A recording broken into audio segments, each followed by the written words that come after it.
we're supposed to have hired staff from month 1 and start paying them. If that's the case, my next question is, let me even ask, how many of you kind of align with the concept of we assuming that the business should hire staff from month 1 and they should start paying them? Just use your hand to just use your hand to.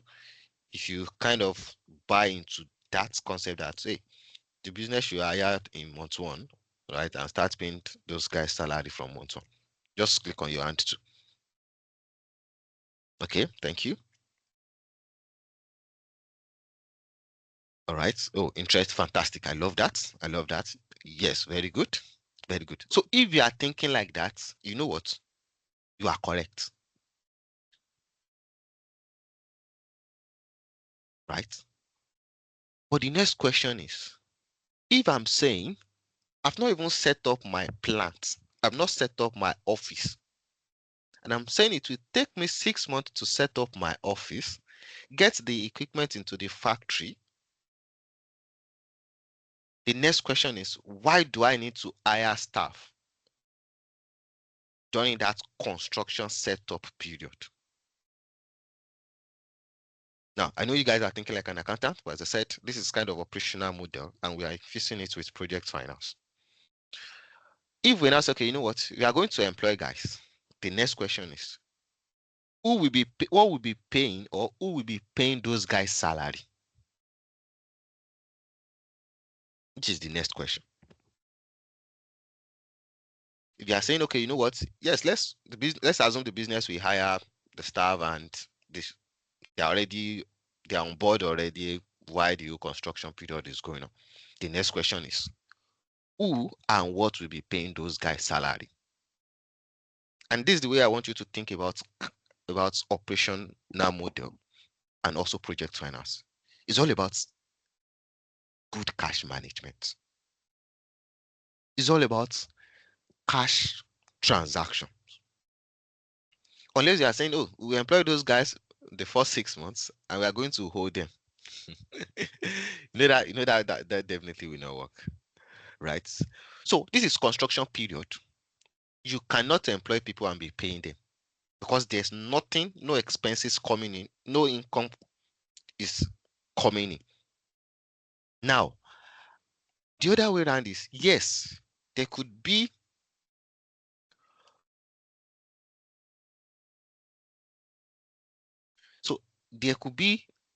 an option, right? Cases where, yes, you might need to hire certain guys during the construction period. So maybe you decide that, you know what, we don't want to maybe get some external guys to do some things, and you decide that, okay, you know what, the business is starting from month 1. Let's have few guys to be able to also help in the setup, in the construction thing. Yes, you can have that. Now, a way you can now do that, as I said, be flexible, let it make sense.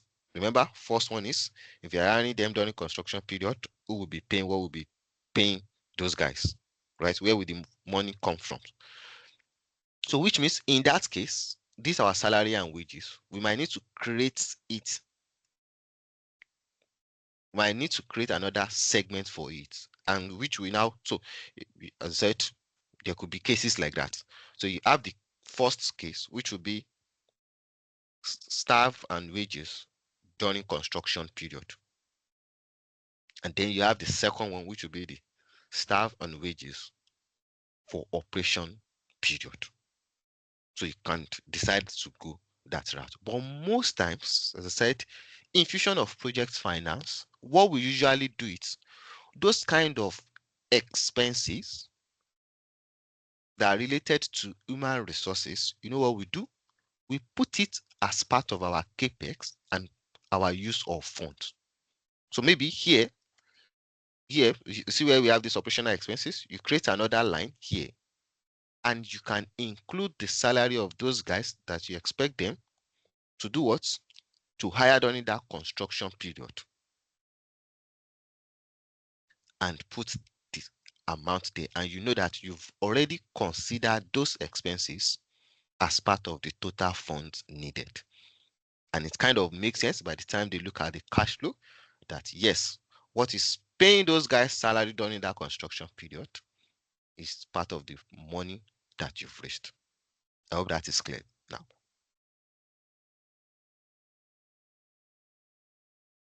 Hope that is clear. Any question? Any question? Any question? Any contribution before we continue?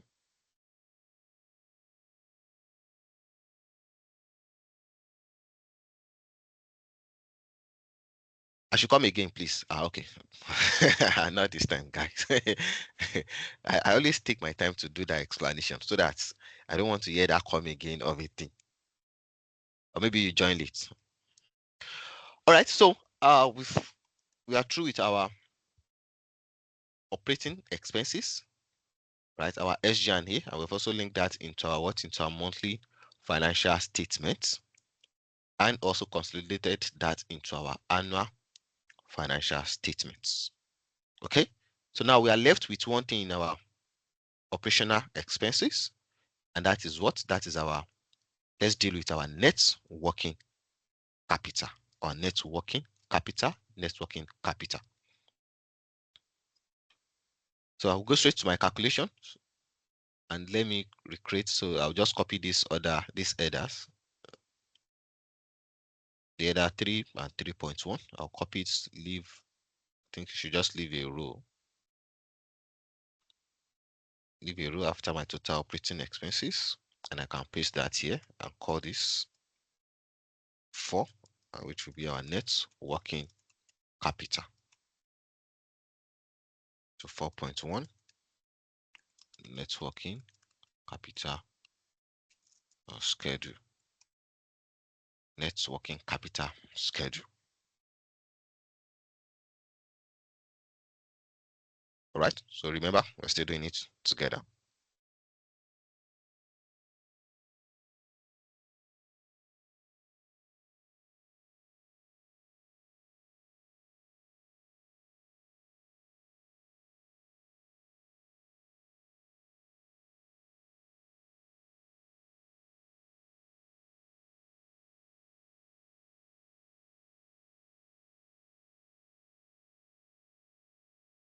All right, so the first one we need is our inventory.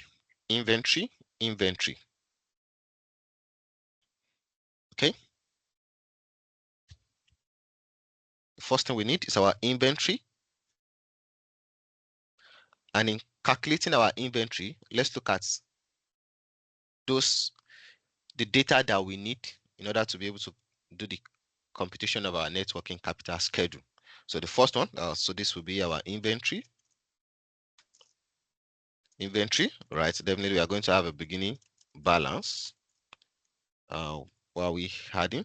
So new inventory, call it new stock. Then less sold inventory. Then we have our inventory. So inventory, or let's just call it ending balance. Ending balance.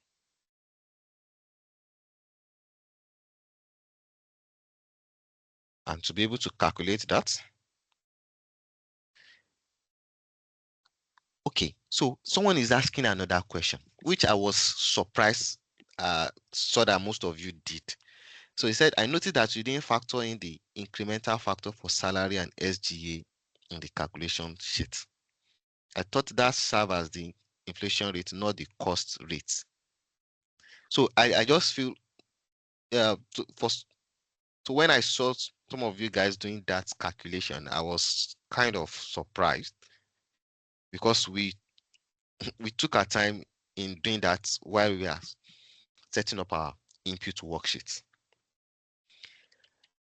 And I just feel like it's just means maybe you don't know your model the way you ought to. Now, while we're setting our general and admin expenses, we input a value months on month, monthly expected SG&A, right? We link that to the base period, and in getting the respective value for each month, we have already considered this SG&A incremental factor in it. So I don't, which gave us the value that we have throughout the forecast period. So I was not sure why you guys now decided in doing the calculation, now reapplying incremental rates after you've applied it in getting the actual value. So please, as I said, one thing is know your model. It's very, very important. As I said, model is practical. It's not something we just put values in Excel and think you are done. Right? I've seen managers got sacked because of this. I've seen investments, I've seen companies, businesses losing money, missing opportunity because of model error. Right? So you've done it, we've applied this SG&A incremental rates in getting the respective value each month in our input. So why will you now come into your operation and still reapply the growth factor again? I wasn't sure why you guys were doing that. I think I saw like 2 or 3 submission like that. So please, number one rule is know your model. Know everything. Know everything. Know everything. And we said this incremental rate is management's expected growth, is different from inflation. I explained this very well in our previous session, right, guys? And that's one of the reasons I said I don't want to be dropping things inside ordinary grant. Number one rule of learning is you learn it, you have to take it, pick it up. Don't assume you understand everything. Pick it up, and that's why I adopted this concept of I'm doing it, you're also doing it. Right? Not the concept of I finished doing it, then you now go back, which I'm sure you might not have the time. But 10 minutes, 20 minutes, 30 minutes, you spend trying to look through, redo it on your own, we really go a long way. So that we don't have to be drawing ourselves back on things we've already covered.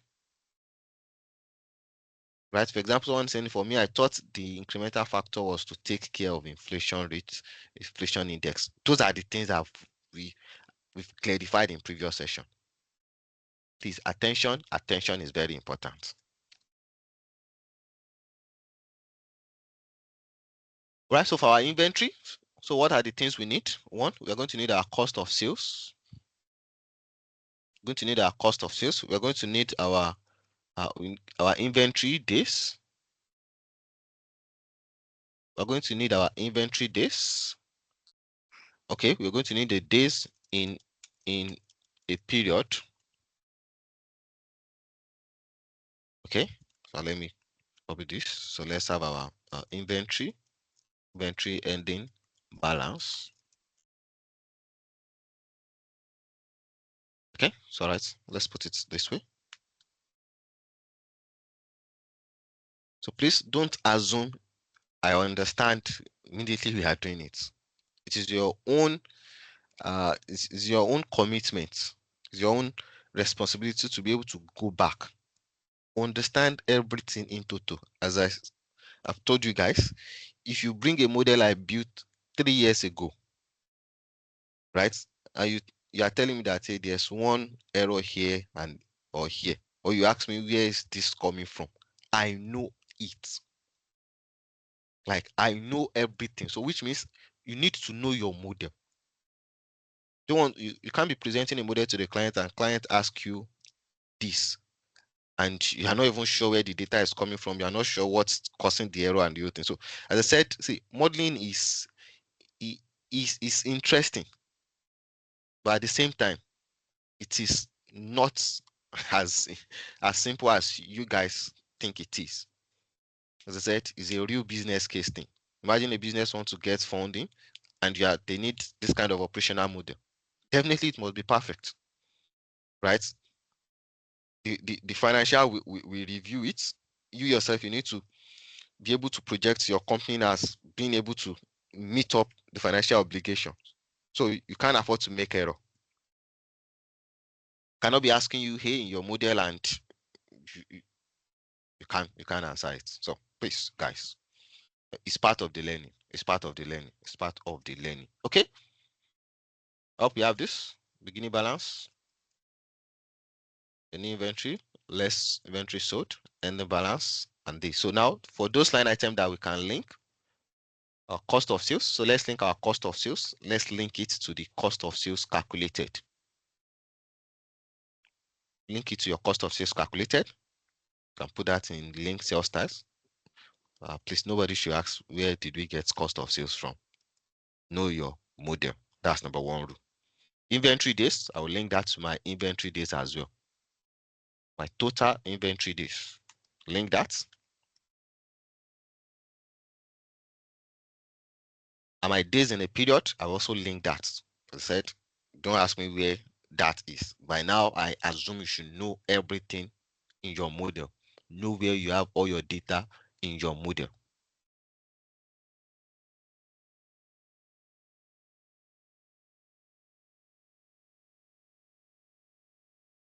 All right. So I think we created days in a period.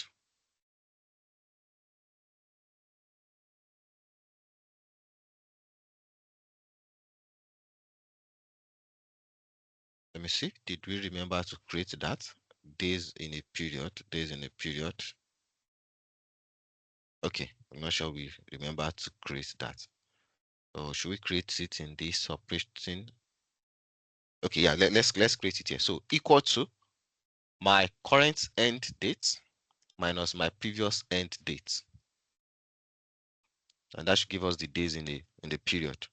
I think we created it in the input, didn't we?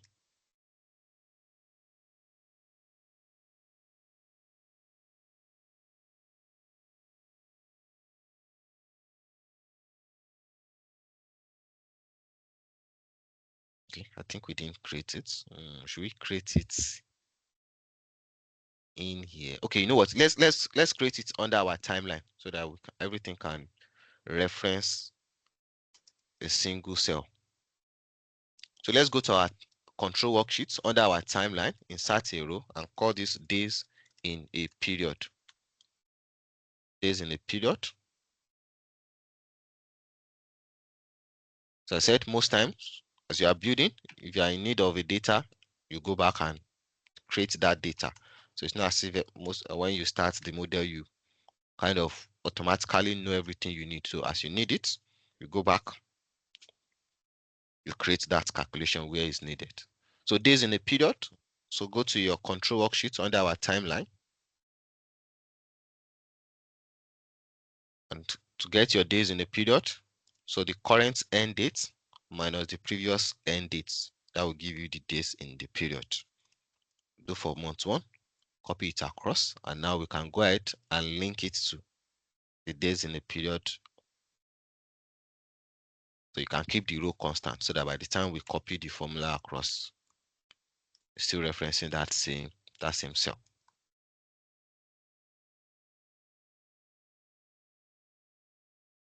So please always remember units. This your units sign is very, very good.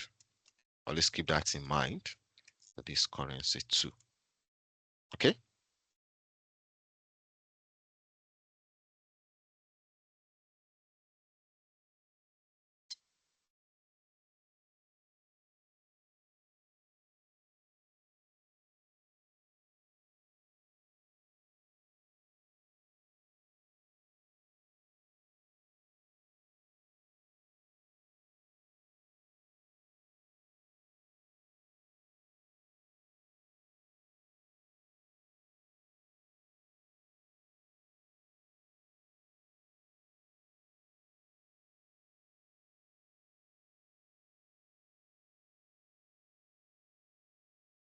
All right. So please, are we good?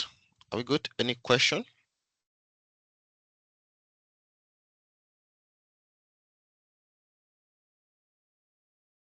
All right. So let's create our inventory schedule. But before we do that, remember balance sheet line item represents ending balance. Any line item you see in your balance sheet represents ending balance. Those are basic accounting things that you must know. All the line item in our balance sheet represents ending balance as at a particular date. Let me repeat that again. All the line item in our balance sheet represents ending balance as at a particular date. So now let's now use that approach to first get our inventory ending balance, and we now do our work back. Now for inventory, for net working capital, we have more like 2 or 3 different methods that we use, right? But somehow, this seems to be more like the common method that's being used. Okay, so I'm quite sure we know how to calculate our inventory in the way we do it in our accounting. So equal to my inventory days divided by what? The days in a period, multiply by what? Multiply by my cost of sales. Press enter. So let me write it here. So inventory days. So inventory days divided by what? Divided by days in a period and multiply by what? Multiply by my cost of sales. So this is the same method we use as if you are doing it annually. So inventory days divided by days in a period, multiply by your cost of sales. Okay. So then you can drag everything, drag it over the forecast period. So because there's no cost of sales in the first 7 months, so which means there's no inventory outstanding. So again, inventory ending balance is equal to my inventory days divided by days in the period, multiply by what? Multiply by my cost of sales. Enter. So now to the schedule, beginning balance will be equal to what? Ending balance. Enter. And my new inventory, sorry, this supposed not to be inventory. This should be add cost of sales. So cost of sales, I think, which is better. So cost of sales, not inventory. So cost of sales equal to, link it to the cost of sales. So we are doing the schedule now. Do your inventory days. For your inventory days is what? Inventory days divided by days in a period, multiply by what? By cost of sales. Now go back to your schedule. My beginning balance equal to ending balance for previous year. Okay. Add, we are adding our cost of sales. Link that to the cost of sales. Okay. Now let's go to the ending balance. Ending balance, just type equal to, right?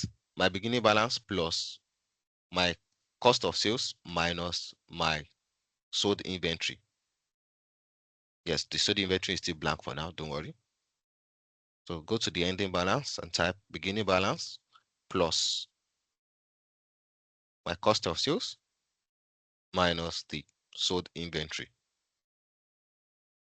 Okay. And now, for us to get our unit sold, so that's, I think that should be equal to,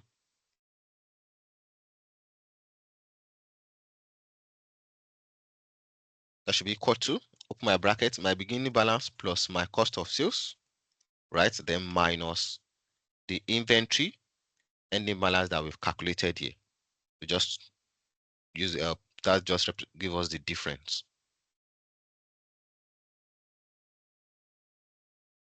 Okay, so once again, say go to your schedule, beginning balance equal to ending balance for previous period, link your cost of sales, link it to that cost of sales that you linked, leave your sold inventory, go to the ending balance and put your beginning balance plus your cost of sales minus your sold inventory. Now come to the sold inventory, type equal to, open your brackets, my beginning balance plus my cost of sales, then minus what? Minus the inventory ending balance, enter. You can drag that across.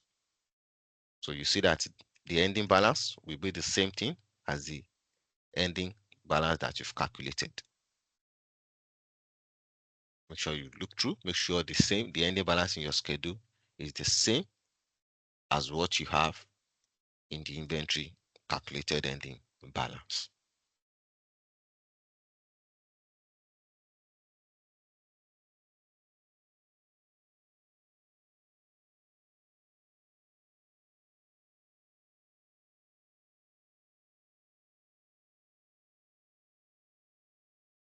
So as I said, so that we to always confirm and be sure we are on the same page, sum up your total cost of sales under the total column and do the same thing to your inventory. Then always remember to put the unit description. So make sure you have the same thing that I have. So the total is just to check with your own.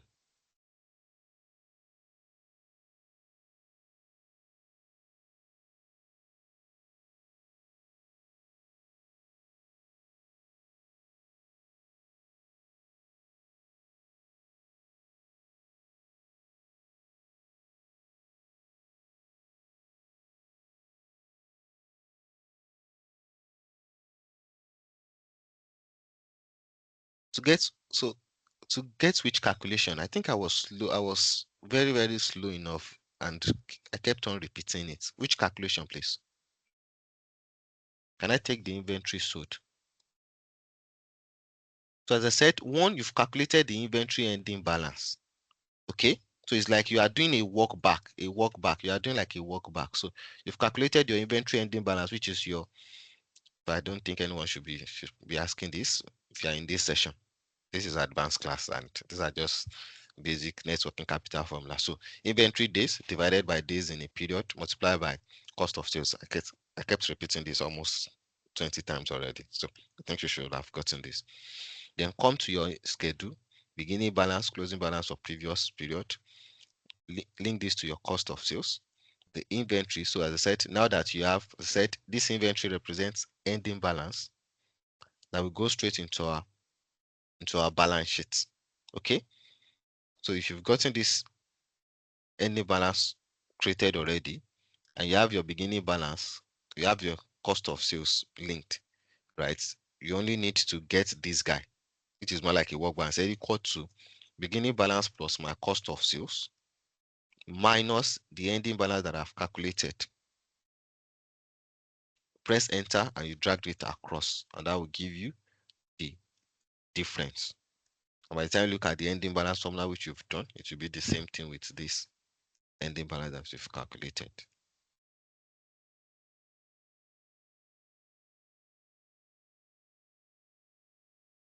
All right. So are we good? Are we good? Are we good?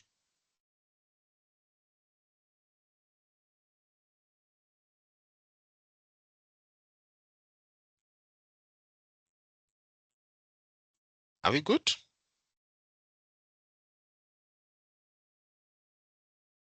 Okay.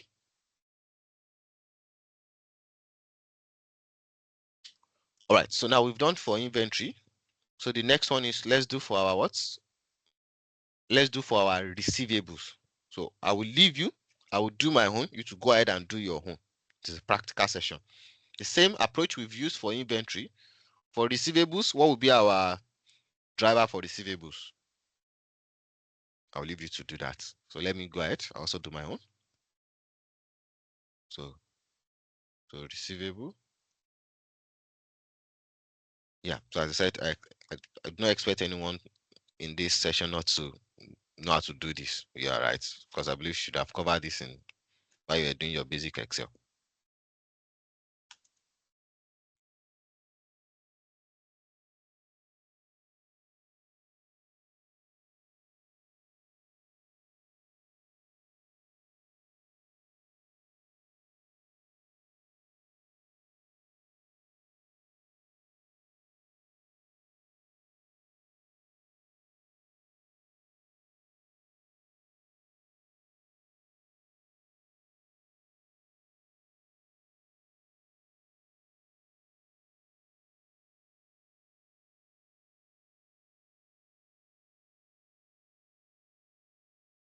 So yeah, please do your own. I'm also doing my own.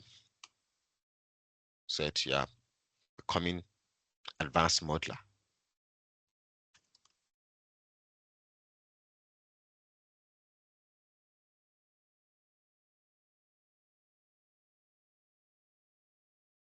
So it's just straightforward. It's only linked to your revenue.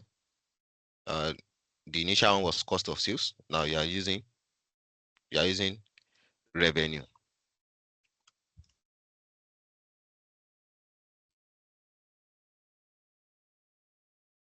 That's the major thing you are doing.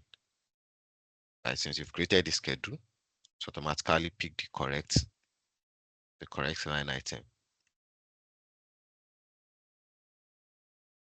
So for the schedule will be beginning balance, add revenue, so revenue recognized, then you less cash received. Then you have your ending balance, your receivable, ending balance, you don't even need to do anything. The formula is still correct like that. So that's the concept of maintaining same structure when you are building your model. So link your revenue, link it to the revenue calculated. Receivable days, link that to your input. And automatically your schedule is supposed to update by itself.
Right, so I'm giving us time so that you'll be able to complete your own.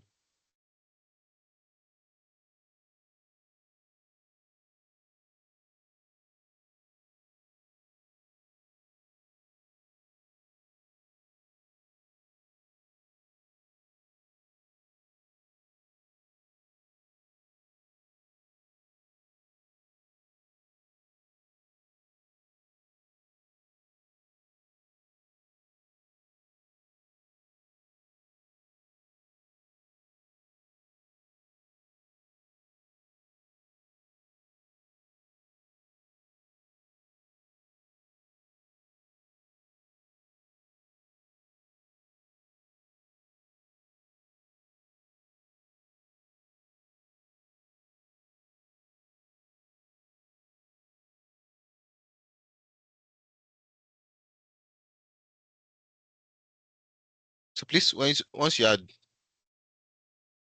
done, you can just type down in the chat box so that I'm sure before we move to the next page. I think it's quite straightforward. Just copy that structure, leave a row, paste it below, change the name, revenue, add revenue, less cash received, receivable ending balance, then your revenue, receivable days, link your revenue to the calculated revenue, link your receivable days to your receivables in the input.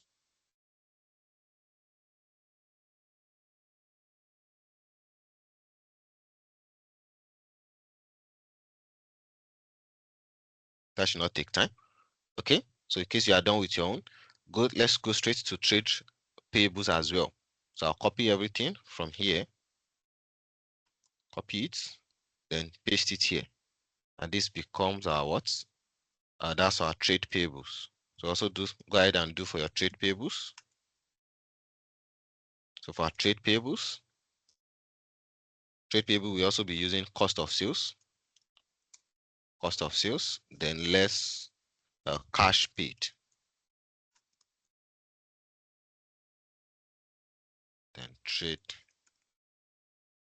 payable ending balance. You need cost of sales, also trade receivable days. Go ahead and link them properly.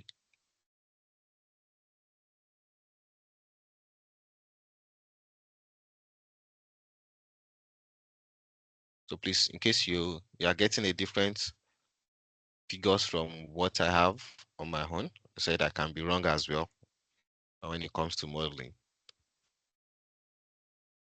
No one is perfect when it comes to error.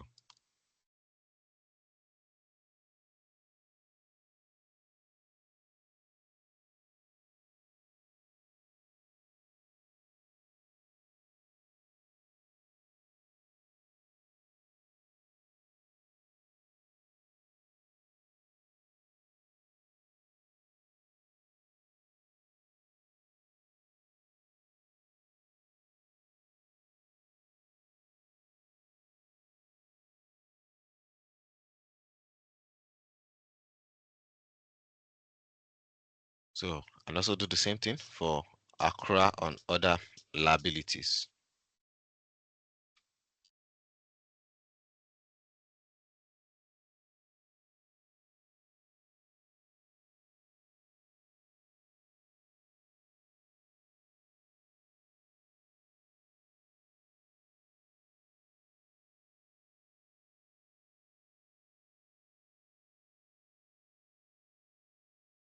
So the best way to learn financial model is when you do it yourself. There's no magic. So I think for our accrue and other liabilities, let's use SG and A. Our SG and A for that.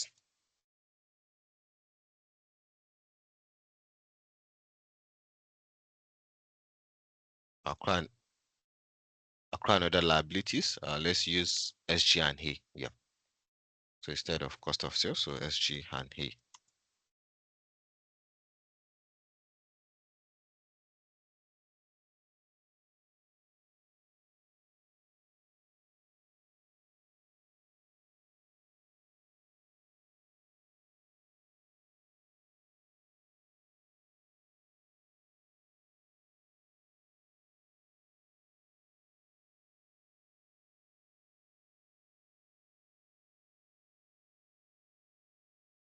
Okay, so link my accrue, link that to my input assumption.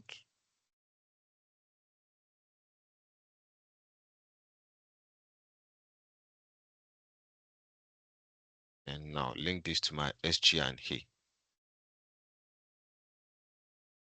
Now for the SG and A, if you go to our total operating costs, we see that we have 3 line items under it: pre-operating expenses, salaries, SG and A. So just add only the salaries and the SG and A.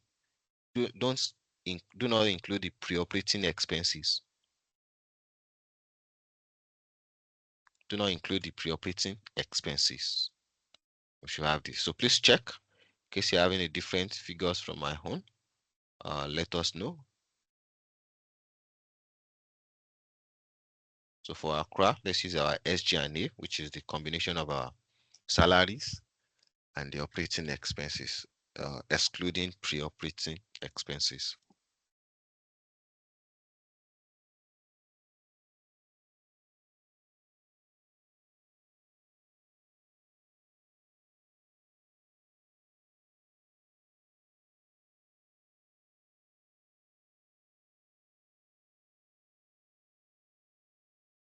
So if you're also lost, just let us know, and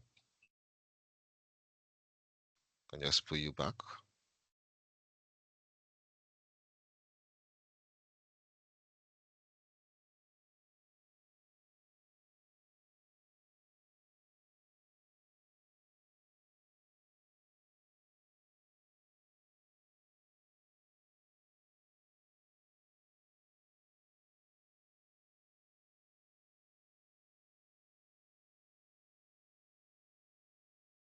So please, immediately you are done, you've completed everything, just type down in the chat box, but I'm sure we're on the same page. So as I said, speed is also part of the learning. Efficiency is part of the learning.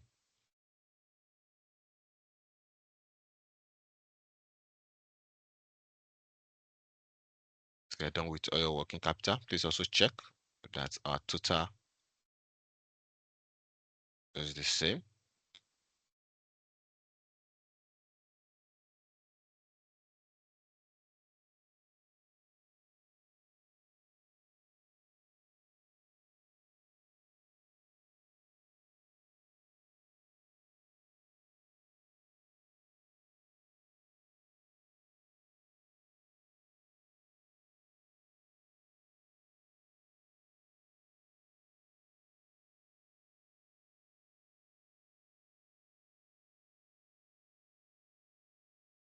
So remember for your SG&A, if you scroll up to where we have this our total operating expenses, don't link it to the total.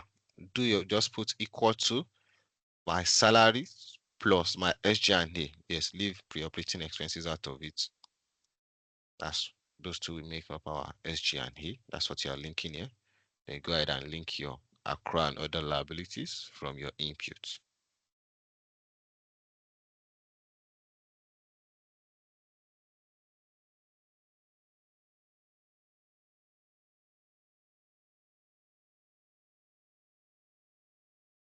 If you have any question, please let us know.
Right, please, guys, we are waiting for you.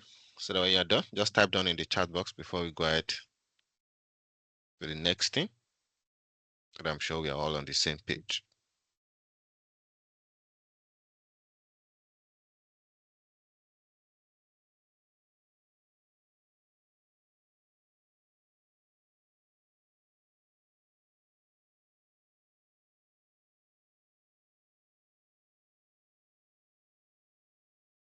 So we're waiting for you guys.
Yeah, so for the under the Accra, yes. So I would say we should use SG and Hay, right? Now, for our SG and if you scroll up under your operating expenses, you see this total operating expenses, which uh which has three components: pre-operating expenses, salaries, and the normal business operating expenses, right? So I'm saying for us to use the operating expenses applicable, we said you should just sum your salaries and SG and A. Leave the pre-operating expenses out of it. Okay. So if you see my own SG and A for my Accra and other payable, that's my salary plus my SG and A.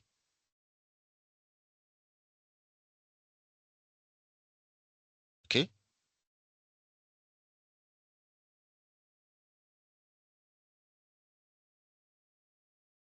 So please, guys, we are waiting for you. I think we have up to 30 participants. Yes, we have only one, two, just four. So please, guys, we are waiting for you.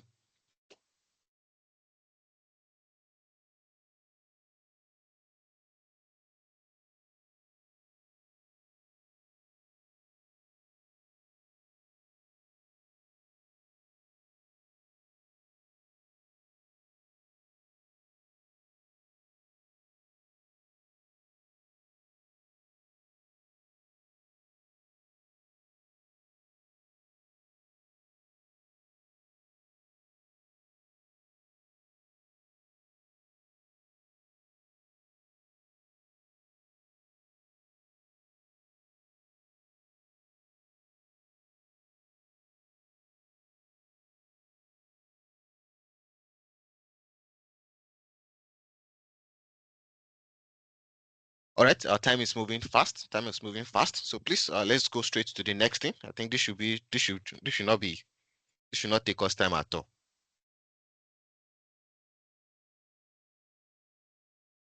It should not take us time at all.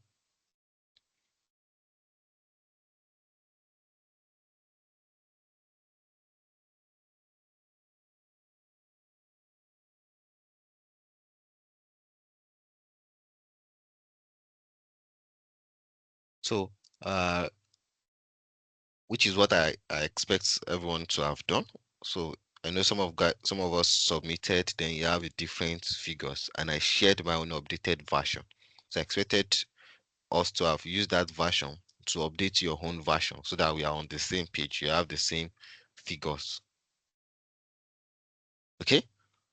So now, as I said, as you are building, always make sure you link it to your financial statement so that at every point you can confirm that your model is balanced to reduce the headache of having my model not balancing. Okay, so let's go to our monthly financial statements, and under my inventory, so go to your monthly financials, go to your inventories in your balance sheets and link that to the ending balance in our schedule. Remember, everything in the balance sheet represents ending balance. So link that to the ending balance of your inventory.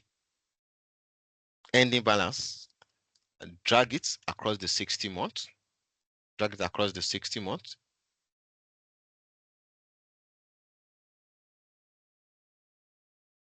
Drag it across the 60 months.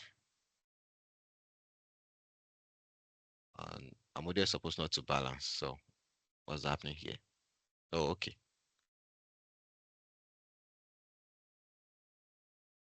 So link the inventory ending balance, link it. This is our balance check.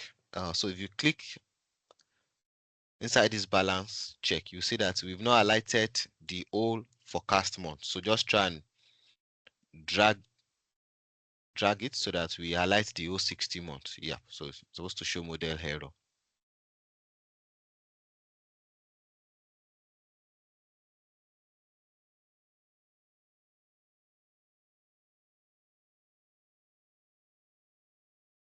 So once again, let me say that again. Link your inventory ending balance, link that straight to your balance sheet.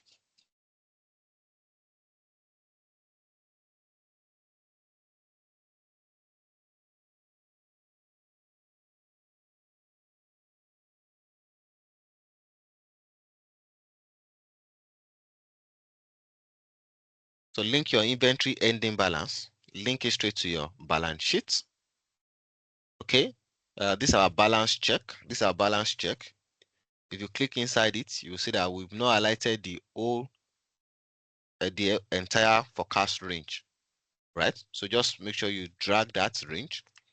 Make sure you drag it so that we are highlighting from month 1 to month 60.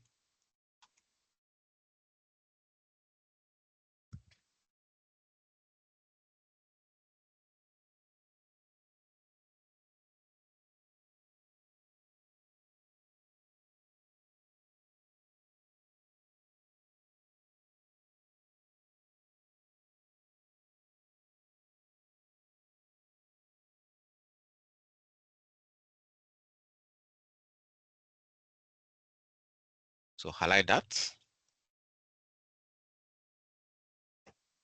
So your model should show model error, right? Then let's now come to our forecast cash flow. Let's come to our forecast cash flow.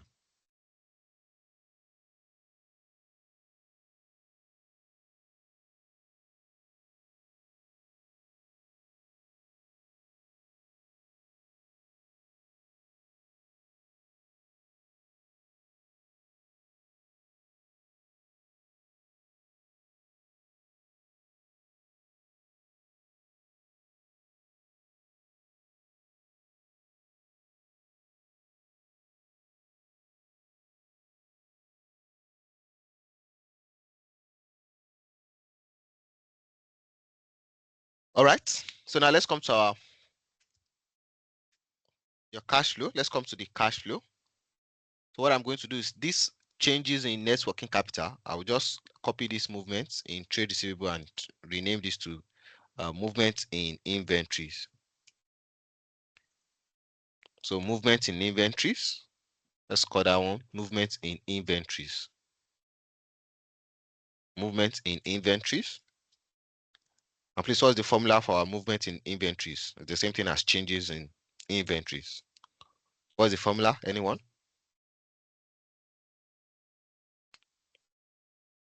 Formula for our changes in inventories.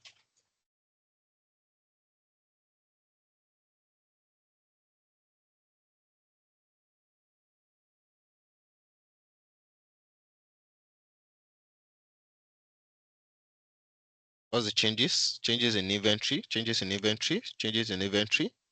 So that will be equal to, go to that, your same balance sheet, inventory. That will be my what? My previous period minus my what? My current period, and press enter. So the formula is my previous period minus my current period balance. Enter. I drag that across. So by the time you do that, your model should show model check OK.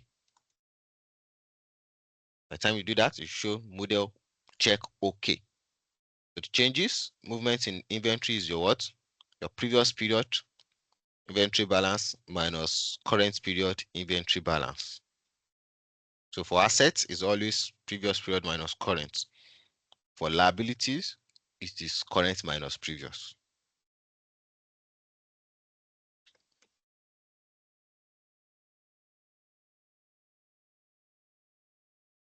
By the time you do that, do the changes, then our balance sheet should balance. So I said at every step, you make sure you check your balance sheet and be sure that it is balanced. So while we've done that, let's go straight into our balance sheet, the annual balance sheet. And also let's do the same thing. Let's do the same thing for our annual balance sheets.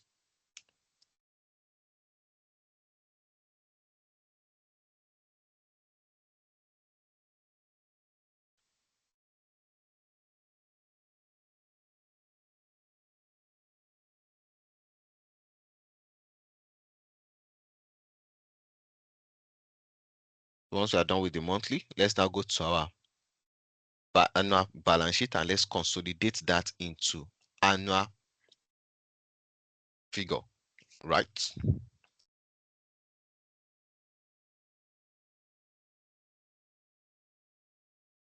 So to get the ending balance, as I said, balance sheet is what? A snapshot an ending balance as at a particular period. So which means all the figures we have here from months in my balance sheet, everything we have from month 1 to month 60, the only figures that is needed is what is the one at the end of each period. Is the one that we have at the end of each period. So which means for our annual consolidated one, we only need the value that we have as at 31st December, not cumulative. So income statement is a cumulative value. Balance sheet is ending balance as at a particular period. So balance sheet figures are not cumulative in nature. They are as at a standpoint, as at a particular period. Okay, so to do that, we're going to use our sum if function, not sum ifs. It is sum if. So for our income statement, if you check the formula that we use sum ifs. Now this period, we want to use going to use sum if, and to do that, equal to sum if. I believe everyone should know how to use sum if. Sum if, what is the range? I'll come to my monthly financial statement and I'll highlight from 31st January 2025, which is the first month of our cost forecast. Highlight the entire month 1 to month 60, the ending date. Ending date. You can lock it. Comma, what is the criteria? The criteria is you now come to your annual financials, select the end date, and you're going to log the column, log the row. So let me zoom out so that you see the formula. So sum if, the first thing is we want all the list of our end dates in our monthly FS, right? And the criteria is as long as the dates in our monthly date match with the annual end date. That's what we are trying to achieve. So let's say, hey, this is the list of all the months end date that we have. And I'm saying, hey, go there, check we only need the date that end 31st December 2025 and give us the value. So by the time we copy it, it also look for 31st December, give us the value that we have there. Okay, so comma, and what is the sum range? And now come to my monthly financial statement, go to my balance sheet and highlight the whole inventory.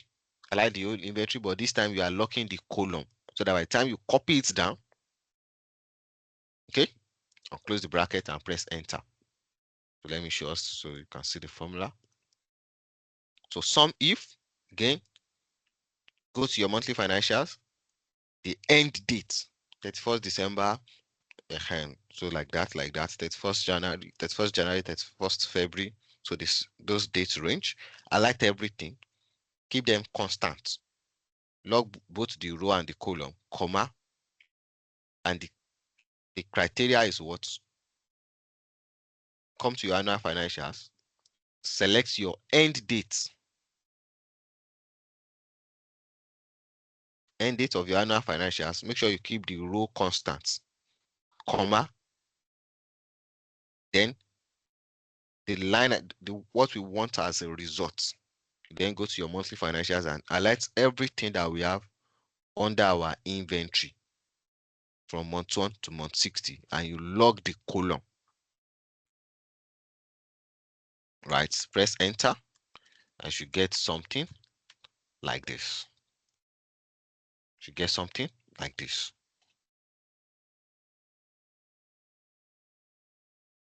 You get something like this. Inventories.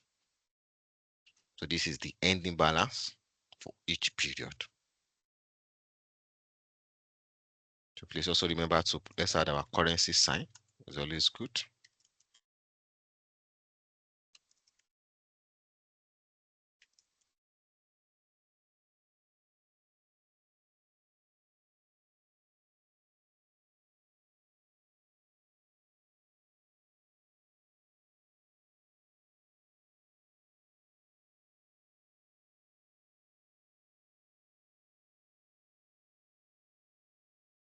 So you also see the annual financials will also be showing currency error.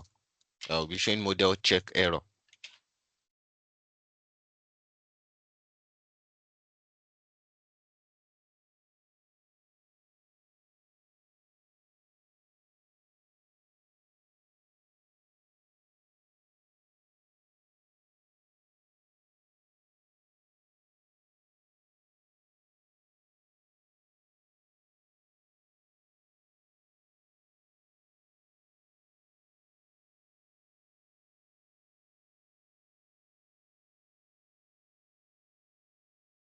So if you see that the model check will still be showing error, right? Because we're yet to fill the other part of our annual forecast. So also let's change the name.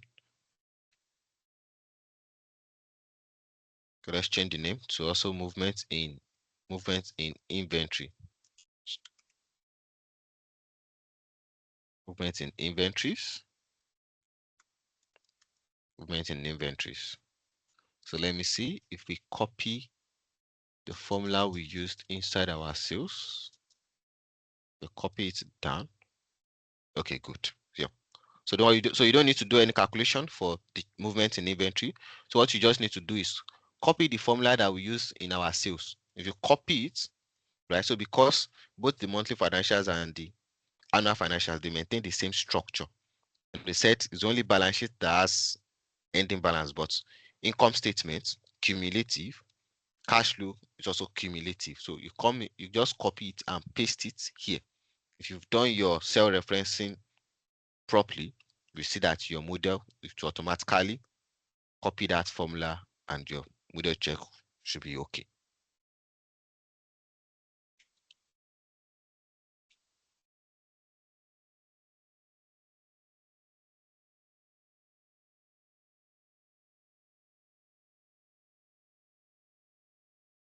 Quite simple, right? Any question? Any question?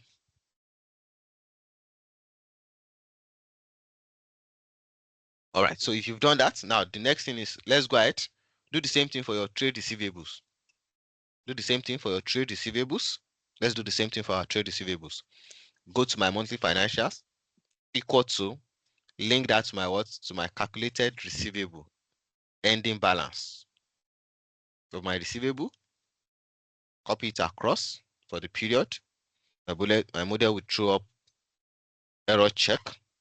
I'll come to my movements in my trade receivables, type equal to my previous period, trade receivable minus my current period, and just drag that across. Your model should balance. So go to your annual financials.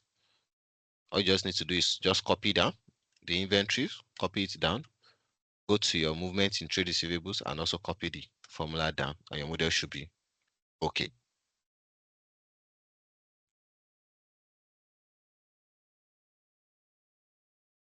So as I said, at every point, make sure as you post each transaction, make sure you check and be sure that yes, your model is balanced and what you've done is correct.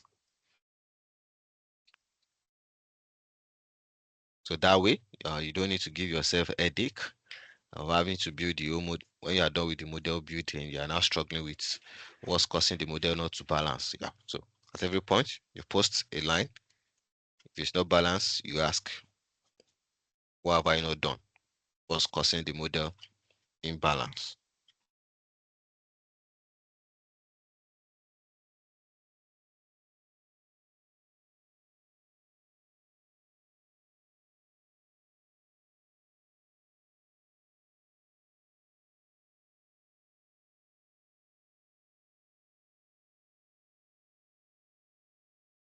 All right.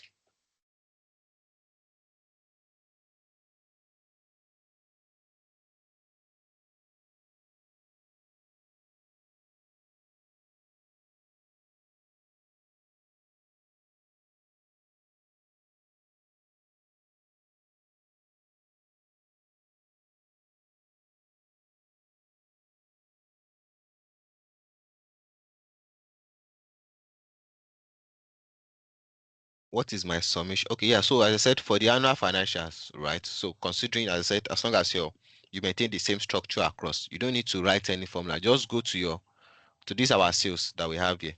Highlight everything, the entire for the 5 years. Copy the formula like that. Copy it. Come to your movement in inventory for the annual period. Paste it like that.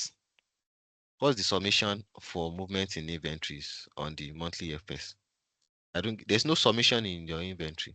So movement in inventory is your previous period inventory minus current period inventory.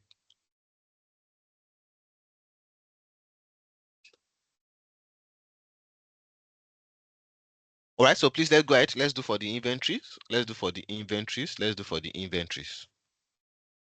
Let's do for the inventories. So go to your HANA, should be the same thing. And the next one, we also go ahead and do for our trade payables. So link my trade payables equal to so my trade payables equal to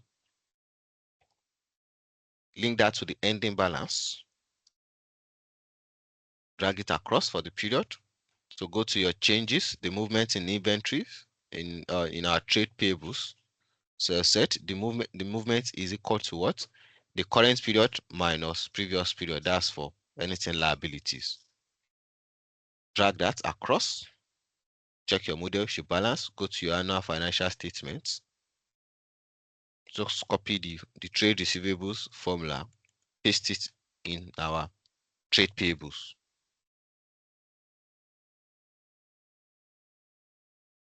Then also go to your movement in cash flow. Just copy the formula down as well. Should have your model balance. So basically what we are doing is what we call double entry, right? But because we are not creating a ledger, so because we are not creating a ledger or like that, the truth is we are still incorporating the concept of double entry. So as a modeler, definitely you need to understand accounting is a must. Yes.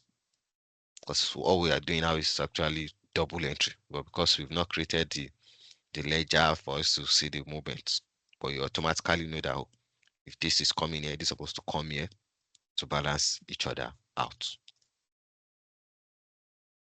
Okay, so we are left with one. So which is our accrue another liabilities equal to, I also link that to my ending balance of my accrue another liabilities, drag that across. Now, I think we forgot to create that line item in our cash flow. So what I will do is I will insert a new row and call it movement in accrue and other liabilities. Other liabilities. Then we can now put the formula, my current period minus previous period. Enter, drag it across. Go to my monthly financial. So also copy the formula down. Just copy it down. Go to our cash flow, insert that row as well. And let's call this movement in accrue and other liabilities. And also copy the formula down, and your model should be okay. So for some of us that maybe you missed one or two steps, don't worry. At least we are going to. I will share the recording with you guys. I do not expect anything to actually be scattered at this period. If you are if you have knowledge of modeling, basic modeling, this should not even be a problem at all. Yes.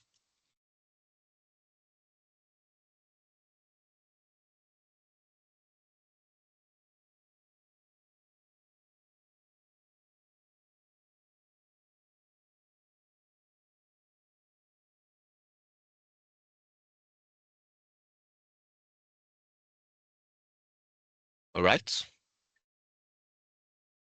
So link this and everything should be fine.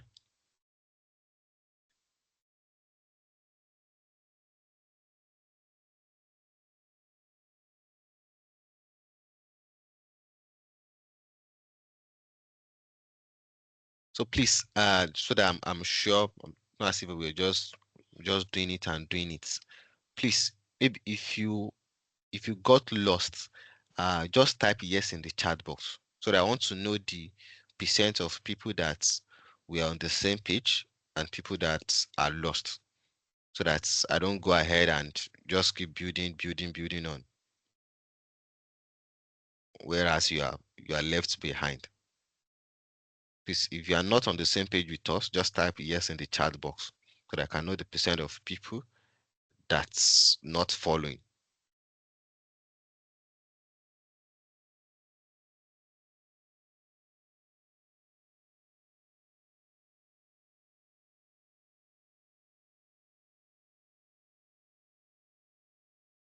I think we have 36 people. So if the if the yes is way too low to the number of people we have on on this, then we move on.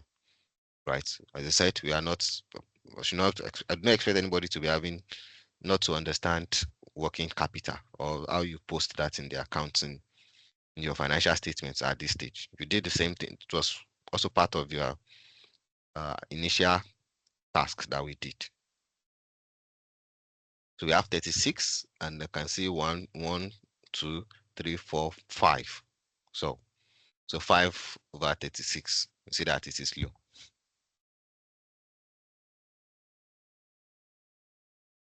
Okay, now 6. So 6 out of 30, so which means 30, we have other 30 guys that are saying they are fine.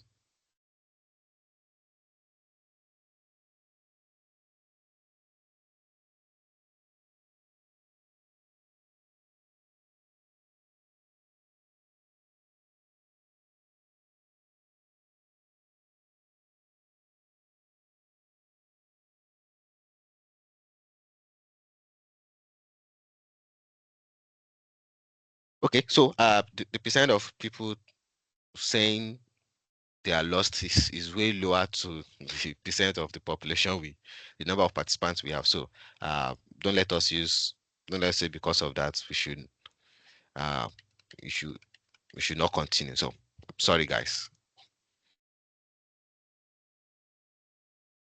All right, so now that we've completed our networking capital, let's get started with the next thing, which will be our funding. Should we do funding first, or we should do our capex first? Which one should we do first? Okay, you know what? Let's do our capex. Yes, let's do our capex. Let's do our capex first. Yes, let's do our capex, so that we can fill out our depreciation in our income statement. So let's go straight to assets. Let's go straight to assets. Let's go straight to our assets. Let's go straight to our assets.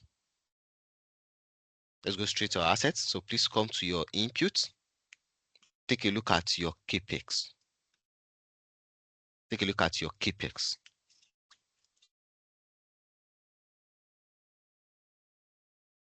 Take a look at your capex. Take a look at your capex. Now, I remember in the previous session, I said we should use this inflation depreciation approach, right?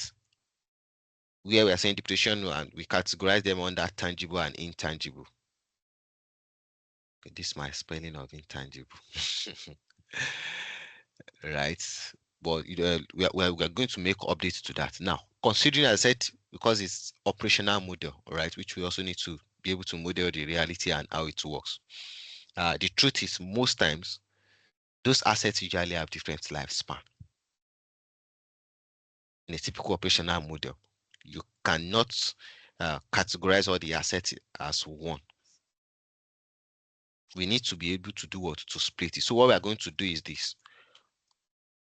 Let me insert a row, and now I'm going to link this to each of the line item, so that we can have the depreciation lifespan for each of these assets. So which means we are going to do what? We are going to model each of these assets. We are going to model them out separately. I can remove these depreciation rates of a thing. So in the inputs, so we are going to, so each of the line items should have a different lifespan. which is what we need to do now. So go to your depreciation, right? So I think land and building, maybe 10 years. Factory building, I think factory building, maybe we should put that as 10 years as well. Factory machinery, I think most of them, considering they are long, they are really huge assets. Okay, so production control, I think 5 years. Lab equipment, maybe put that as 7 years. Storage fuel, that's 5 years. Power supply, 5 years.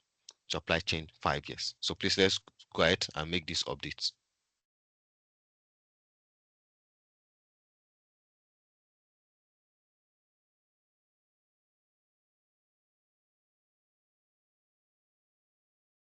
So please let's make these updates. Land is not depreciated. I love that. Thank you. I was expecting someone to say that. So which means land becomes what? Land becomes 0. But for now, don't worry. Just leave it as 10. Yes, leave it as 10 for now. Yes. So the reason why I want us to have something there, so that we can use it to build the structure. So what we are going to do is we build one schedule, right? And we can always make sure we reuse that same structure. So let's just leave it as 10 years. Cannot depreciate land. Remember that. But let's just leave it as 10 years. Update it. So you are not typing land. Don't type it too. Those are the things that waste your time. Equal to, you already have it up here. Just link it to the name. That's what you are doing.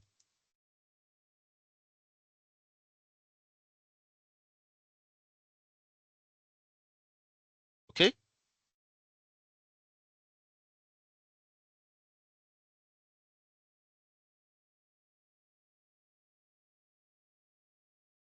Hope we've done that.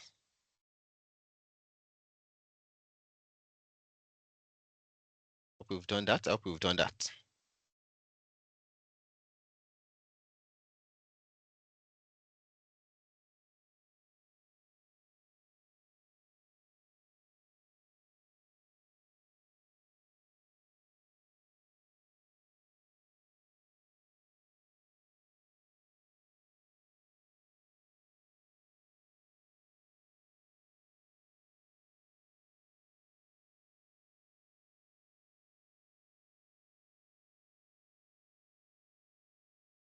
All right. All right. All right. All right. So now let's come to let's sort our cost of our use of funds. Let's do the categorization. Now, registration and licensing will form part of our pre-operating expenses, right? So please look at, because everything must also be accounted for, your use of funds. So don't assume that you put a use of fund there and it does not flow. No, it must flow into your cash, into your financial statement. Now, registration and licensing, that will form part of our what? Pre-operating expenses. Okay. Land, factory production, software, and all this up to supply, miscellaneous. Should miscellaneous be part of our assets? No. So miscellaneous should also form part of our what? Pre-operational expenses. In fact, you can even insert a row here so that it does not confuse the user of the model, right? So even if you, the better way you can do it, you can even put like a name, like segmentation title on it. So registration and licensing, pre-operational expenses. Now, please take this. I will slowly explain it so that you don't ask again when I ask you to now go ahead and do your pre-operational expenses. Registration and licensing will be our what? Pre-operational expenses. Land up to supply chain network will be what? Part of our assets. Miscellaneous will also form part of our what? Pre-operational expenses. Raw material. Now, raw material, where will that go in our financial statements? How are we going to treat the raw material? Let me test you guys' understanding. Raw material, how are we going to test that?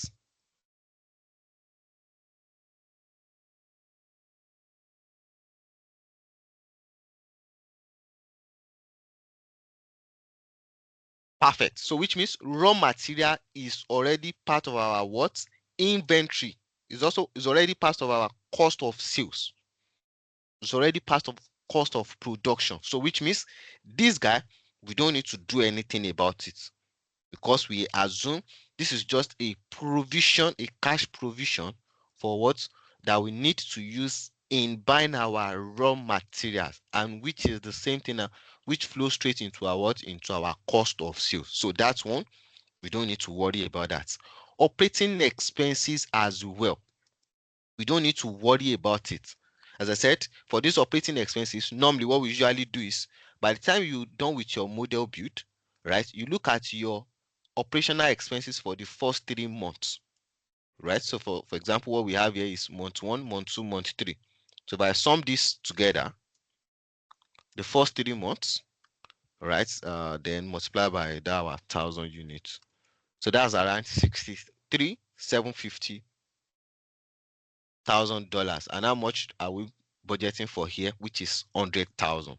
So which means we even have additional cash more than the first 3 months. So which means we've made provision for more than 3 months. So we could even assume it is 4 or 5 months. So which means this also will be accounted for in our SG&A expenses. So we understand. So we understand that. So that's how you do the classification and understand how they impact our financial statements. Right. So now let's go ahead, and I think the only thing we need to do now is our pre-operational expenses, and then we now treat our capex. So I want you to go to your operating expenses where we have these pre-operating expenses, right, under our SG&A. So total operating expenses, we have our pre-operating expenses. What I'm going to do is equal to, come to my input, right, and I will sum. So you can we'll open a bracket. So my registration in month 1, the cost under month 1, plus my miscellaneous expenses, those two line items, close the bracket and divide it by our 1,000 units. Enter and copy across. Also do the total summation, which will give you 25,000 USD.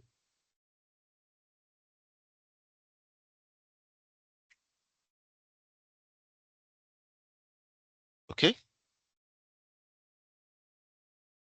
We are only summing two line item, which is what? Our registration plus our what? Miscellaneous. Every other thing, land up to supply chain network, we're going to build our capex for that, which will flow into our balance sheet and impact our cash flow. We said raw material, that one has already been accounted for in our cost of sales. Operating expenses accounted for in our SG&A monthly expenses. How simple that is, right? Okay, are we good? So by the time you go to your monthly financials, you see that now you're going to have pre-operating expenses costs. So look at your monthly financials. So by the time we also do the same thing to our cash, by the time the cash comes in, what that means, so let's just take it a step at a time. All right. So you see this. So maybe if there will be some expenses, for example, hiring staff during that period, right? Best way is to incorporate that expenses, incorporate it here so that it forms part of your pre-operating expenses.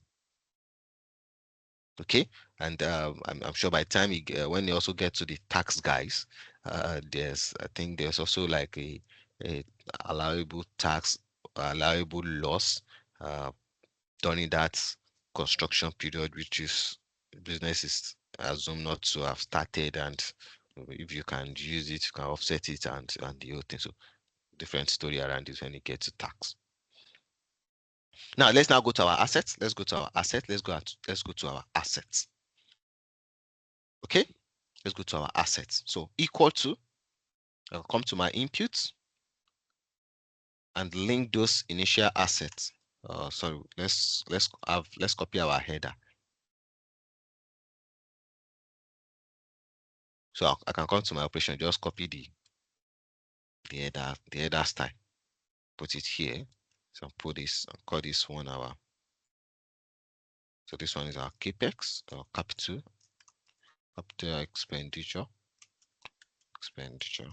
which is the same thing as capex 1.1. So use of fund capex. So let's bring that use of fund capex, and we can link our data. Let's link it like this. So we can call it initial capex. So initial capex. Initial capex. Initial capex.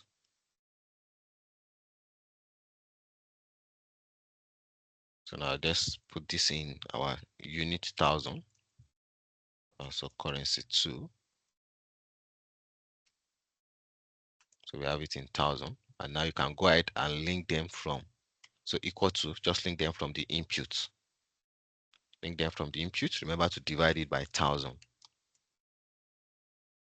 So link them directly from the input. Copy it across for the 60 months. That's the initial capex. So if you do the summation, it's supposed to be the same thing with what we have in our input.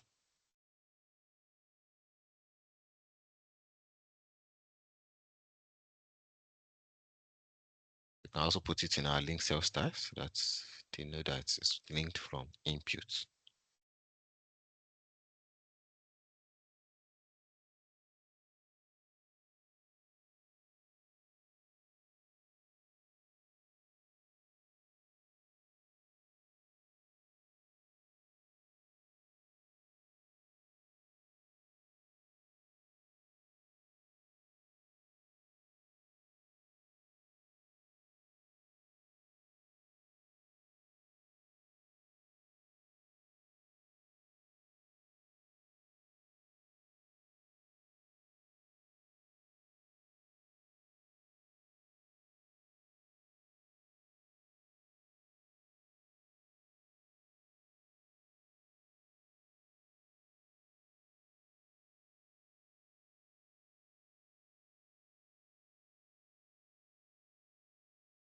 All right.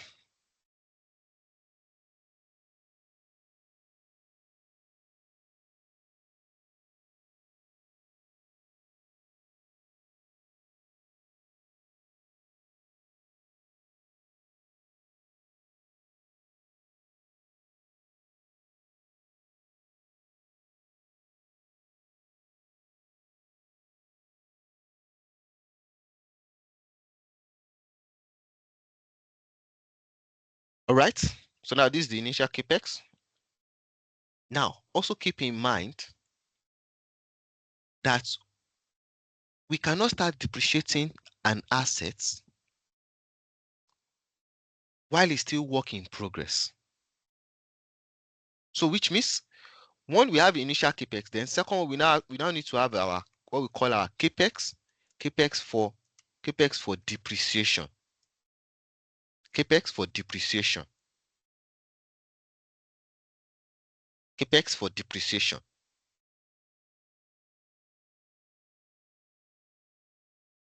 I hope you get that. So one, we have the initial capex, which is based on how they decide to incur those capex during that period. Then, which means you cannot start depreciation until when you start business operation and you start using those assets. So which means we need to have another capex for depreciation. And now, to do that, one is we need our operation start flag. So we need our operation start flag, which we are going to get from where? From our control time time flag. So equal to, go to your operation and select your start date mask, the one that has just only one. The one that has only what? Only one. So we need our operation starts. So which means during the construction period, you cannot depreciate the asset because it is still assumed to be a what? Work in progress. So which means the depreciation of that asset can only start by the time you're what? By the time you have started the business operation. So we need our operation start flag. Operation start flag. Operation is starting in what? In month 8. Okay. And now below again, I just link the capex, link them to the line item up. Link them to the line item up. So I said operational model is an interesting kind of model, and just the same way we also build a typical project finance. So modeling is not for a lazy person. Trust me. You might not be able to cope.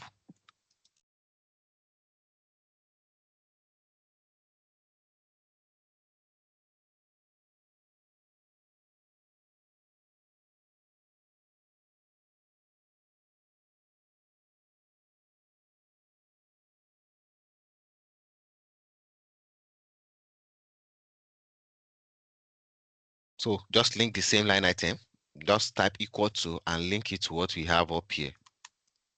Simple as that. Okay. So now let's now have the capex that we feed into our depreciation.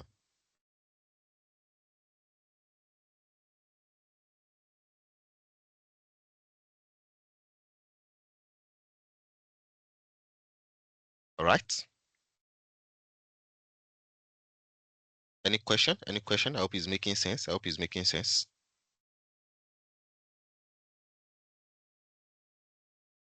I hope it's making sense. Any question before we go ahead with the next thing?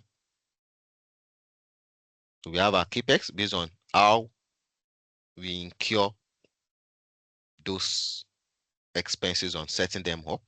It was the same because during that period they are recognized as a work in progress. And you cannot depreciate an asset while it is still work in progress. So which means we can only start depreciation by the time the business starts using those assets. Okay. So now the formula here equal to, put my sum. Now please, this is very interesting. This is a very interesting one. Equal to sum. Select your first. So we are doing for land. Select the value for land. Put your column. So see what I'm doing. Your two dotted. I think that's what they call it. I'm sure it's not semicolon. What do we call it? Okay. I hope you get what I'm saying. Okay, column. Okay, yeah. So that it's, so what we want to do is, so let me just explain what we need to do. So what we want to do is we are going to highlight this whole range. We are going to sum the range, the whole entire range from month 1 to month 60, and now multiply it by this operational flag, so that it's where that one is showing.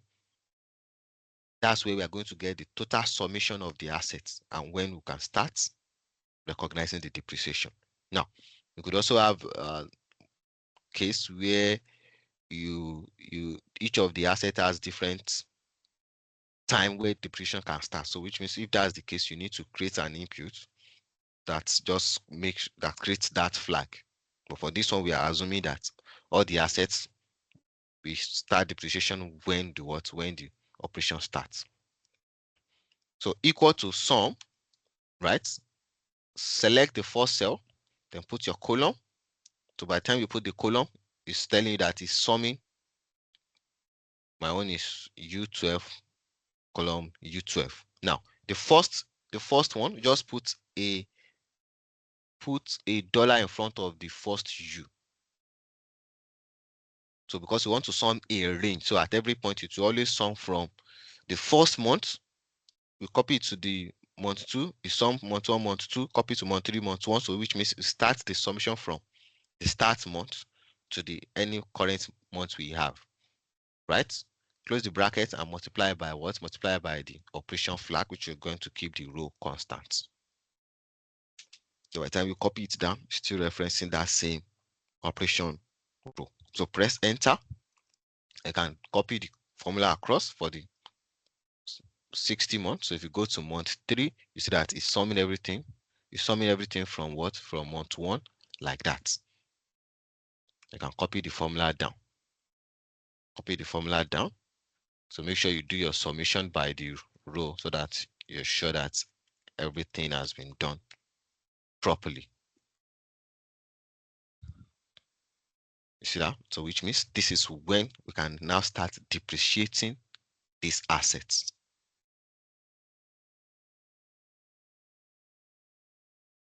So you can start depreciating these assets. So asset is very, very crucial when you are building a model. Yes, trust me, because business operation usually starts from operating assets. This is what they are using. So as such, you must be able to model it properly.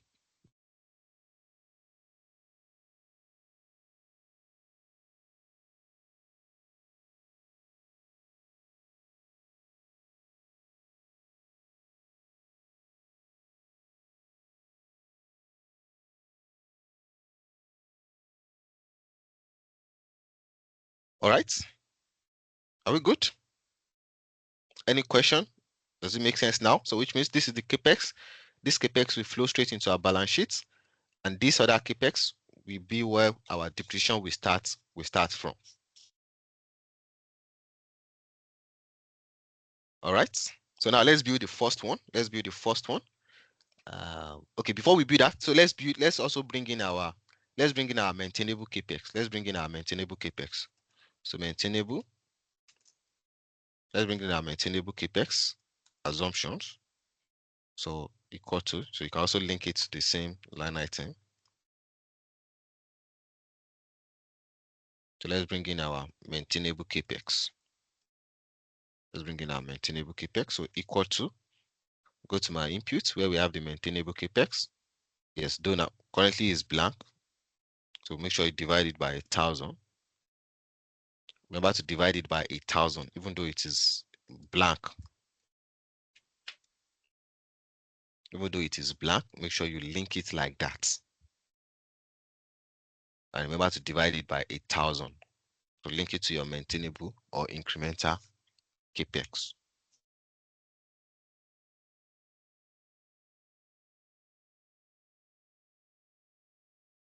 Okay?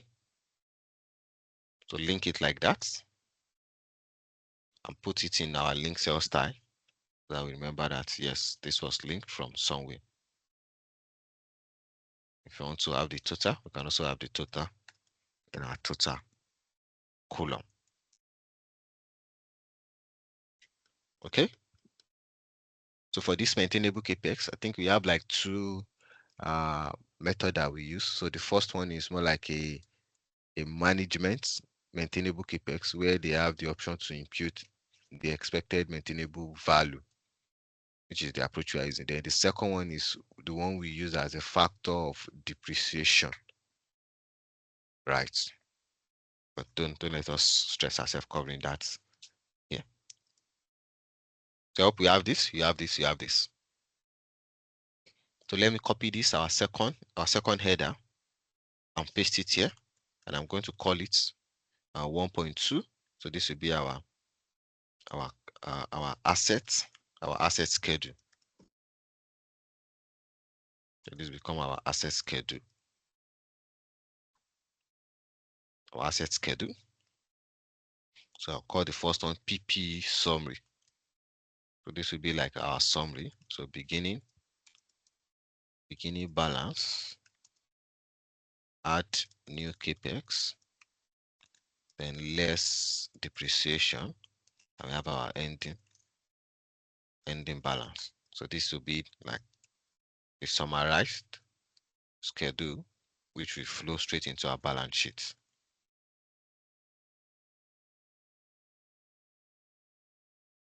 Okay, so suppose so we're going to have two summary. So what's the idea behind maintaining capex? So maybe you can check I think I did one webinar on it on my YouTube. Yeah, so you can check that out.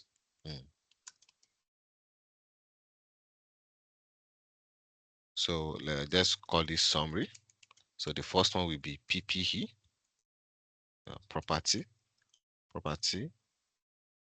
plants and equipment. Then the second will now be for our intangible, right? Let me look at our balance sheet. What did we call it? Yes, intangible assets. So intangible assets. So beginning, new capex, then less amortization for intangible assets. We have our ending balance. So this is the summary. Okay.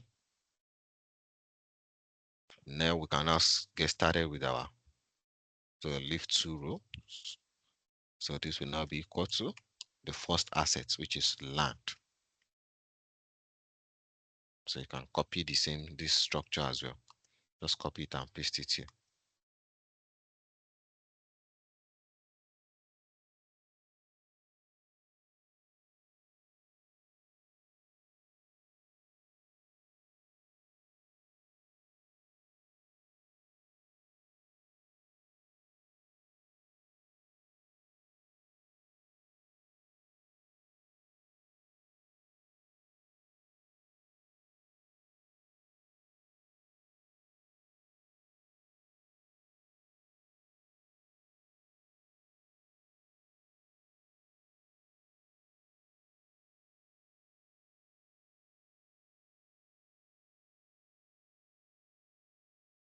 All right, so let's create our schedule for the land. I'll just put our layout, beginning balance equal to closing balance for previous period. My ending balance equal to my beginning balance plus my capex, right? Minus my depreciation. Or maybe we should put our depreciation in negative, but I think this is fine. Copy that across.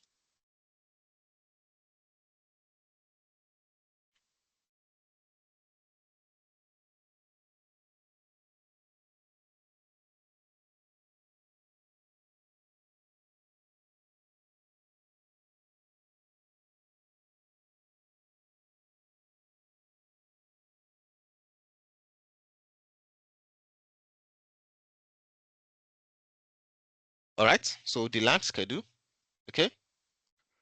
So the first thing we need is so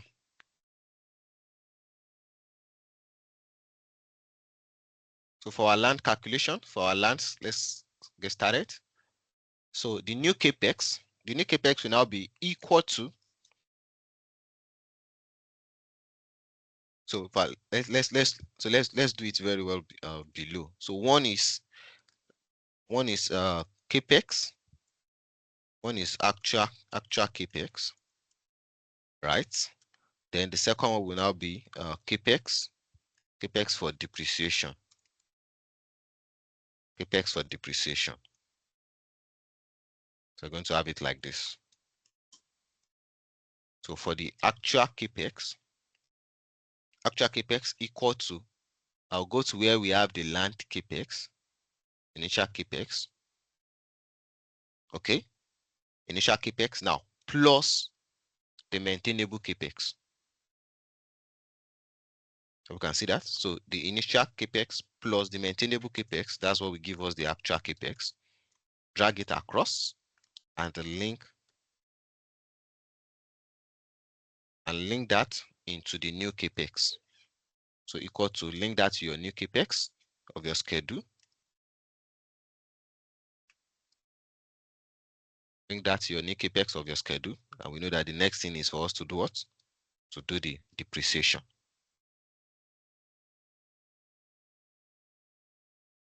All right. So maybe we should call it actual. Okay, actual and okay. Let's leave that actual capex. Now, the capex for the depreciation. Let me slow down a little bit. So you've created your schedule for land, beginning balance, closing balance for previous period. Go to your ending balance, and that will be my beginning balance plus new capex minus my depreciation. All right, and for my actual capex, that will be my equal to the initial capex plus my maintainable capex. So leave the capex for depreciation. Okay. Now for the capex, for depreciation, so I said, go ahead, link your new capex, link it to what? Link it to your actual capex. Now the capex for depreciation will then be equal to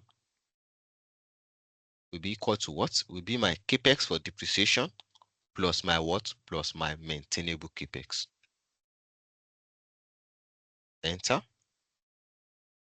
To check again, make sure you are using the capex for depreciation plus what? My maintainable capex. Enter. I can drag that across. And drag that across.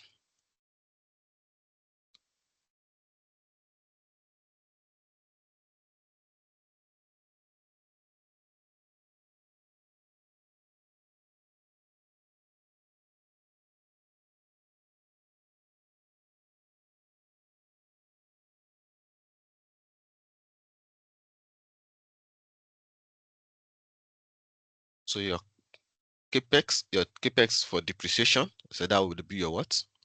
The capex for depreciation plus your maintainable capex. So you have that.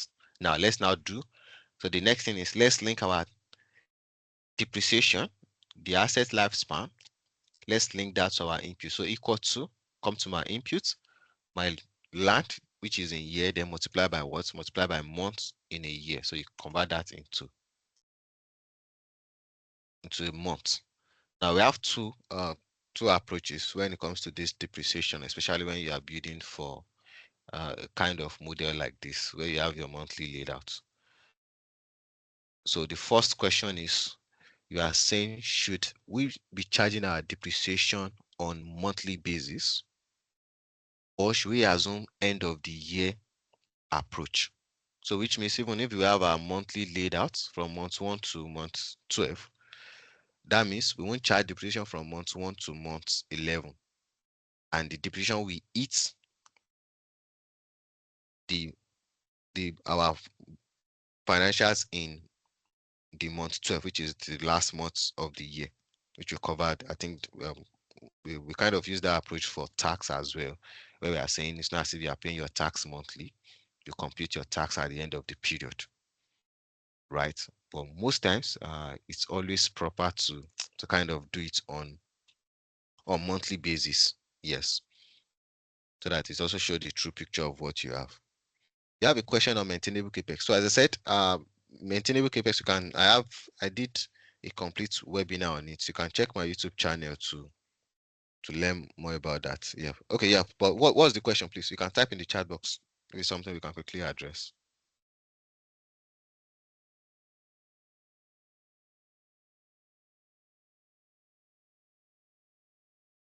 All right. So now for our depreciation, let's use what we call sum index to calculate our depreciation. So as I said, remember, look, so I remember I discussed, I explained this thing while we were putting our inputs together. Please, guys, this is a great content, and the way some of you guys are, and I'm surprised with the way some questions you are asking. We spent almost hours on just ordinary inputs. I explained maintainable or incremental capex when we were doing it. So maybe you want to revisit the recording. Yes, I'm sorry, guys. Yeah, so I just want us to do this and finish this session. So maybe you want to recheck the recording. I explained everything. The reason why, what is maintainable or incremental capex. Yes. All right. So now we have 120 months. Okay. And how did you do the depreciation line on the land? Right. So now let's do our depreciation. Now this formula is kind of interesting, and one of the reasons why I like it is it work automatically even if you have if a new asset is coming in. If a new asset is coming in, it automatically take the new capex and also include it in the depreciation while still depreciating the initial assets. Okay, and please, I want us to really pay attention to this. I will do only one, and your own task will be to do for other line item and share it with us. So we are more like in a very, very practical stage now. So there will be tasks for you to do. I will do one for you. You need to go ahead and do the remaining one. But now this one, let's do it together. So the formula is called sum index. It's one very dynamic formula. How did I get 120? That is your depreciation, the asset lifespan multiplied by the 12 in a year. Yeah, so equal to, go to your input. What's the lifespan of the land? 10 years. So multiply by what? Months in a year. So that will give us the 120. Okay, so now let's do it together. So the first thing you need to do is equal to sum. I know, yes, most people usually prefer offsets, but most times when you are building an operational model, you always need to think about your users. All right. Most times we try as much as possible to reduce dynamic formula. Only if you know that the client is using maybe Office 365, latest Excel, latest Office, all right, and you are sure it's not as if they will want to open it online, use online Excel or Google Excel or something like that. Okay. So equal to sum. So type your sum. Type your sum. Type your sum. Okay. Type your sum. Then you've opened the bracket, then type index. Type index. Type index. So it's more like as if you are using a straight line method, but what this will help you do is by the time they include any either maintainable or incremental capex, the formula will automatically include that asset and also add it to your depreciation. So instead of having like a waterfall depreciation schedule, right? This automatically take care of that. So in case you don't know how to do waterfall depreciation, I think I have a content on it on my YouTube channel that you can also check. So index, and the first thing is highlight everything that we have in our capex for depreciation. Highlight everything from month 1 to month 60. So index is always good when you want to deal with a range, and make sure you lock everything. Lock everything. So sum, type your sum, open your brackets, index, right? And the first thing you highlight is your what? The capex for depreciation line. Okay? So index, which means that is what we want as our results. Anytime you are dealing with index and you see array, you are highlighting the cell that contain what you want as a result. So put a comma. Put a comma. Right? The next thing is asking for is our row number. We only just want to move with one row. Put another comma. Now, the next thing we now want is our column number, which is where the flexibility comes in. Right? So sum, do your index, highlight the row that contain your capex for depreciation, comma, row, you only want to move by one row. Now, for the column, so which means we need a dynamic formula such that even if you are in month 6, right, the formula can go back, calculate the total capex that we have, and also do the depreciation. If you move it, so it's kind of compute the depreciation, remove what has been depreciated from the assets, do the computation based on the current period, right? The current asset balance. And to do that, type your max function. So max, so we need that. So we need the column, right, for the movement of going back, right, to see that you've already depreciated these assets already over this period. over this particular period. So this should be the remaining balance of what needs to be depreciated. So that's what that column, so that the column can always move. Look at the previous, it's already calculated for the 4 months already. This is what should be left to depreciate. So that's what we now need this mark. So marks of 1, comma, marks of 1. So marks, type your marks. So 1, 1,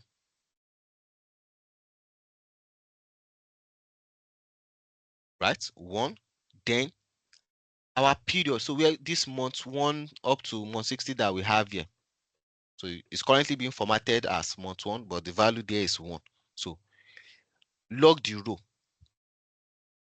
So the period that we have minus our what? Our asset lifespan in months. So also keep the column constant.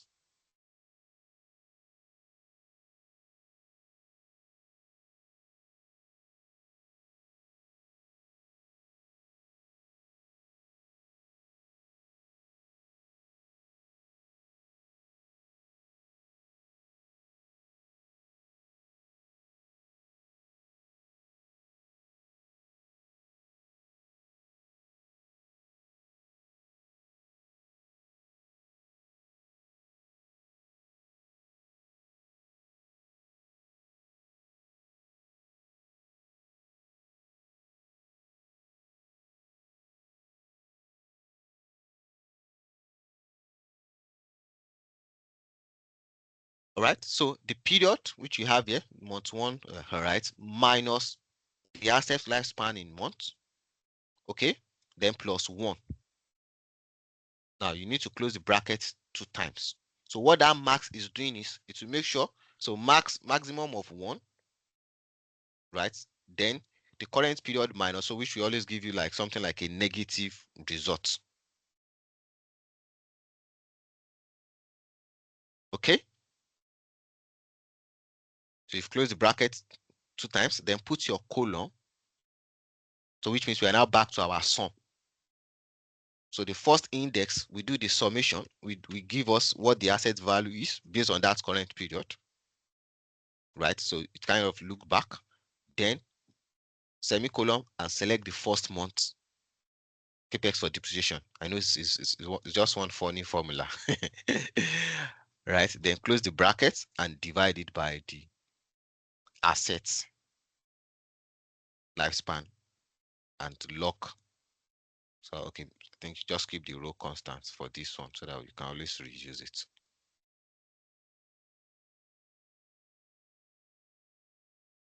So you might want to take your time and sit down with it.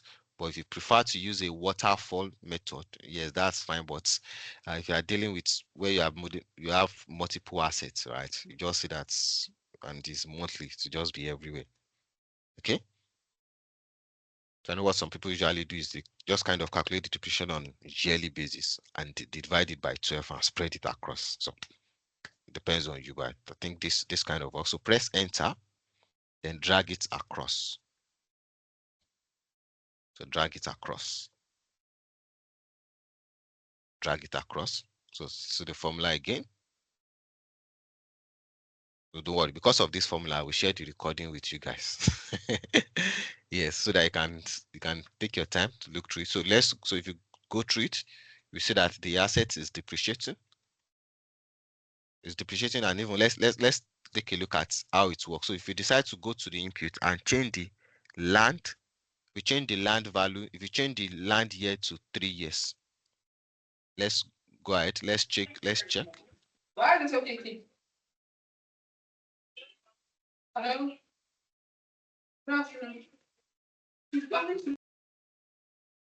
So if we change our assets, if we change the land to 3 years, if you go to the assets and let's look through it, after 3 years, is it fully depreciated?